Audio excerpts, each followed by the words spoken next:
Hi everyone. Today we are going to talk about the difference between equity and equality and why understanding that difference is so important. So, what is equality? Equality is defined as the state of being equal, especially in status, rights, and opportunities. Equality is really important in understanding human rights. For instance, it might be necessary that people are guaranteed equal rights under the eyes of the law. However, our society has a history of treating people unequally for hundreds of years. This means that starting to treat people equally now might still be unfair since they have been treated unequally for so long. This leads to situations where people are still being treated unfairly even though they are being treated equally. In reality, this issue is very complicated. However, here's a simplified example. Let's say a family has a rule that every child has to go to bed by 8 p.m. This means that a 6-year-old child must go to bed at 8 p.m. That seems pretty reasonable. However, this means that a 12-year-old child would also have to go to bed at 8 p.m. Now, that doesn't seem quite right to me. The children are being treated equally. However, there seems to be something that is still not quite right. This is where treating people equitably can come into play. So, what is equity? Equity is defined by the World Health Organization as the absence of avoidable or remediable differences among groups of people, whether those groups are defined socially, economically, demographically, or geographically. Equity is important because it helps us think about factors beyond just what is being distributed or considered equally. Equity considers the needs of the individuals and the community, rather than just giving everyone equal treatment. To continue with our example from earlier, the children were two very different ages. This means they have different amounts of sleep that they need to get in order to be healthy.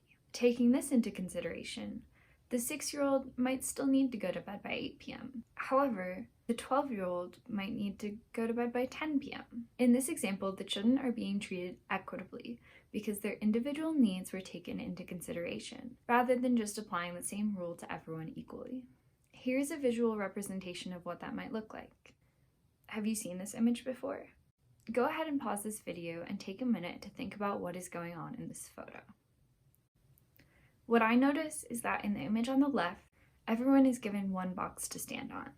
So although they're being treated equally, everyone's needs are still not being met. However, the person on the left didn't need the box to begin with, and the person on the right still can't see.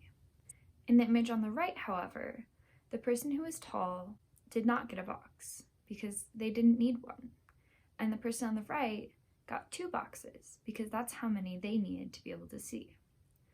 In that example, the people are being treated equitably because their individual needs are being considered.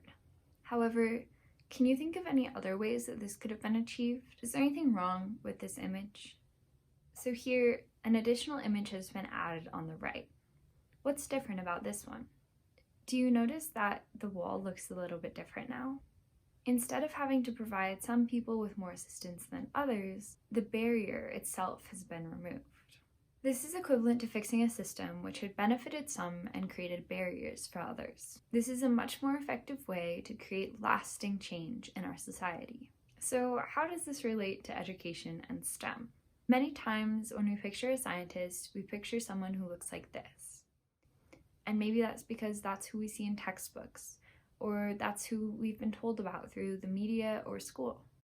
But the world doesn't tend to show us as many scientists who look like this. And for many years, their stories were not told at all. So why does this happen?